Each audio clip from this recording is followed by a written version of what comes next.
sallallahu alaihi wasallam rahmatan lil alamin la nabiyya ba'da. Puji syukur alhamdulillah kita ucapkan kepada Allah Subhanahu wa taala. Malam hari kini kita bisa hadir di Musholla Darus Sholihin Sawatau dalam acara syukuran mendoa bersama selesai Idul Adha tahun kini 1445 Hijriah 2000 balik Masehi 2024 Masehi. Salawat dan salam kepada Nabi Muhammad sallallahu alaihi wasallam. Allahumma salli ala Sayyidina Muhammad wa ala alihi Sayyidina Muhammad. Yang kami hormati pengurus Musholla Darus Sholihin Jorong Sawatau. Setaruhnya yang kami hormati angku-angku nenek mama alim ulama cerdik pandai dalam nagari. Nan saumpamu baringin nang gadang di tengah kutu rek nan tampe ke baselo watang nan tampe ke basanda dahan nan tagok bake bagantuang. Kok daun narimbun bake balinduang kepanasan bake batadu kehujanan. Ayi janji sayapnya landai berubah nak kemanyapu betukan nak kemasak. Kok kusik beliau nak kemanyalasaikan kok karuh beliau nak kemajanian. Satarinya yang kami hormati bapak-bapak, ibu-ibu, kaum muslimin dan muslimat, jamaah Musholla Darus Sholihin Sawatau yang insya Allah selalu dimuliakan Allah Subhanahu wa taala. Terlebih dahulu terima kasih banyak kesempatan yang diberikan kepada kami untuk mengisi katakanlah itu satapa rohani sebelum kita mengadakan doa bersama dalam rangka syukur nikmat atas selesainya kita melaksanakan hari raya Idul Adha syaratu penyembelihan hewan kurban. Mudah-mudahan ibadah kita yang kita lakukan itu diterima Allah Subhanahu wa taala. Amin. Ya rabbal alamin. Bapak-bapak dan ibu-ibu jamaah yang berbahagia, sebagaimana yang disampaikan oleh para ulama-ulama kita, dan Allah juga mengecekkan di dalam Al-Quran bahwasanya firman Allah di dalam Al-Quran bahwa ada ampik bulan yang dimuliakan oleh Allah dalam 2 wali bulan dalam setahun, bulan Hijriah. Jadi bulan Hijriah ko nya apa-apa ibu-ibu 2 wali loh banyaknya. 2 wali bulan betul. Bulan Masehi, tahun Masehi 2 wali pula. Mulai dari Januari sampai Desember.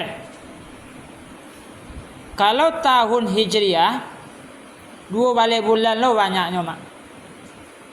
Mulai dari Muharram sampai Zulhijjah. Berarti kini awaklah berada di bulan kedua balik. Di tahun Hijriah sampai balik sampai 25. Sesudah itu berarti tahun baru lah. Tahun Muharram sampai balik sampai 26 lah Hijriah. Nah, bapak dan ibu-ibu, ama-ama ambo, bapak ambo yang kami muliakan, kalaulah tiba awak di bulan Zulhijjah, di dalam ajaran agama kita, agama Islam, ada beberapa rangkaian ibadah baik itu yang sifatnya hukumnya adalah wajib ataupun sunat. To kaji dulu yang wajibnya. Sampai hari kini, bahkan 2 bulan sebelum nikah, dun sana awak nan diagih kemampuan oleh Allah, baik kemampuan sehat jasmani rohani maupun kemampuan secara ekonomi, tu kini berada di tanah suci Makkah, menunaikan rukun Islam yang kelima, yaitunya ibadah haji. Sampai kini itu masih ada dunsana awak di kota suci Makkah melaksanakan serangkaian ibadah haji, baik itu sunat haji maupun rukun haji, mulai dari ihram, tawafnya, sa'inya, wukufnya, sampai boko melontar jumrah dan lain-lain sebagainya. Itu dilaksanakan oleh jamaah haji, khususnya Sulawesi Selatan, yang lebih kurang berjumlah 40 orang jamaah haji Sulawesi Selatan. Itu kini masih berada di tanah suci Makkah. InsyaAllah nanti balik ke tanah air, ke kampung halaman di bulan Juli atau bulan besok. Itu ibadah yang pertama, ibu-ibu, bapak, dan sifatnya wajib. Jadi menunaikan ibadah haji ko tidak hanya sekadar mampu secara ekonomi saja dah. Mampu secara sehat jasmani, rohani. Jadi harus sehat jasmani, rohaninya apa je. Di kodak segi dah tak bisa awak payah menunaikan ibadah haji dah. Kodak sihat dah. Karena sunat rukun haji itu mau kalinya itu memerlukan tenaga, betul. Dan kedua ibadah sunat. Ibadah yang kita kerajakan di bulan Zulhijjah ko. Pertama ibadah sunatnya adalah puasa sejak dari tanggal 1 Zulhijjah sampai tanggal 9 atau 10 Zulhijjah. Puasa sunat mah? Puasa sunat. Dia kok lai taluk dia awaknya pak ibu, puasa lawak dari tanggal 1 Zulhijjah sampai tanggal 9 Zulhijjah atau tanggal 10 Zulhijjah. Puasa sunat teman. Kok dianjurkan oleh Nabi Muhammad sallallahu alaihi wasallam. Atau yang kedua puasa sunat pada tanggal 9 Zulhijjah atau sehari menjelang awak sembahyang hari raya Idul Adha, yang dinamakan dengan puasa Arafah atau puasa pada tanggal 9 Zulhijjah namanya. Kata Nabi keutamaannya puasa Zulhijjah ko, barang siapa yang melaksanakan puasa pada tanggal 9 Zulhijjah kata Nabi, atau puasa Arafah, maka akan diampuni dosanya setahun belakang, setahun kemudian. Itu puasa saya itu aja dah. Diampuni dosa awak setahun ke belakang, setahunan kamu ku. Konya pak ini. Dan ketiga ibadah sunat yang dilakukan oleh umat Islam di bulan Zulhijjah adalah salat hari raya Idul Adha atau hari raya Nahar namanya. Hari raya Idul Adha. Sebenarnya ibu-ibu bapak jemaah berbahagia, kalau di tampek-tampek lain di negara-negara orang, hari raya Idul Adha aku nampak yang gadang pak. Tanda gadangnya salah satunya Sesudah tanggal 10 Zulhijjah tu tanggal 11, 12, 13 atau biasa disebut dengan hari tasyrik, awak masih mengumandangkan takbir tiuk-tiuk selesai solat 5 waktu saya semalam. Cocako sudah selesai awak kan takbiran tu. Itu. Sampai tanggal 13 Zulhijjah sudah. Masih disunatkan awak untuk takbiran tiuk-tiuk selesai sembahyang 5 waktu saya semalam. Kalau hari raya Idul Fitri enggak dah. Sesudah selesai sembahyang hari raya Idul Fitri tu enggak ada takbiran nilai. Tu. Ada takbiran lah. Tapi kalau hari raya Idul Adha, selesai sembahyang hari raya Idul Adha tu awak masih disunatkan, dianjurkan takbiran tiuk-tiuk selesai salat 5 waktu. Dan kedua keistimewaannya Idul Adha ko bulan haji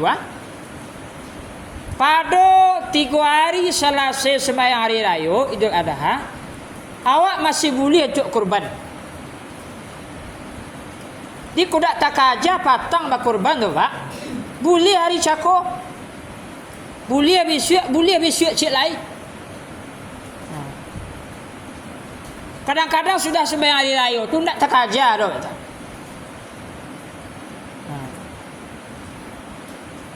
Nak terkajar dah. Boleh hari berisuk kalau no. Atau besok cik lain atau besok cik lainnya. Pendek kata 3 hari setelah salat hari raya Idul Adha. Itu keistimewaannya sembahyang hari raya Idul Adha.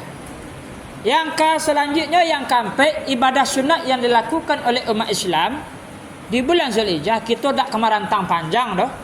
Karena tentulah dia tahu oleh buya-buya kita sebelumnya. Ikut sekadar tak kalau mengingian lupu menganan. Tak kalau menjaguan lupu menganan kita. Yang keempat ibadah sunatnya adalah penyembelihan hewan kurban, Pak Ibu. Penyembelihan hewan kurban. Baik berupa jawi, kabau ko, kambing, domba dan lain sebagainya, pokok binatang ternak yang dihalalkan menurut ajaran Islam. Jadi ibu-ibu jawab Pak, ukuran bakurban ko ndak orang kaya dah Pak. Ndak orang kaya dah Pak. Berapa banyaknya orang kaya kini tapi lebih bisanya kurban ni. Ukuran kurban ko adalah mampu. Betul. Kalau lah mampu Pak berarti kaya tu Pak. Tapi kalau kaya belum tentu mampu lah Pak. Berapa banyaknya orang yang kaya secara harta kini tapi nyolong mampu untuk kurban. Tapi ada orang yang kerajonya pemulung. Di Jawa Patanggo ada beritanya pemulung tukang mencari-cari barang-barang bekas ko tapi mampu inya berkorban 1 ekor kambing. Berarti inya kaya. Tapi ada orang yang kaya balindak dari segi harta kekayaan tak tangguang banyak. Pangkat jabatannya tinggi. Ndak ada nandinya gala lela panjang dek gala saya namanya. Kok harta kekayaannya jadi sabui lai. Tapi nyala mampu untuk kurban. Jadi ukurannya kurban kok bukan kaya secara harta. Tapi mampu betul. Karena orang yang mampu pastinya kaya. Tapi orang yang kaya secara harta belum tentu mampu. Sudah itu ukurannya kurban kok adalah ikhlas. Kalau awak menjadi peserta kurban, lama bayi awak 2.500.000 atau 3 juta, awak sarang ke panitia tu pandai panitia kurban lelai. Jangan ditantui je lagi betul.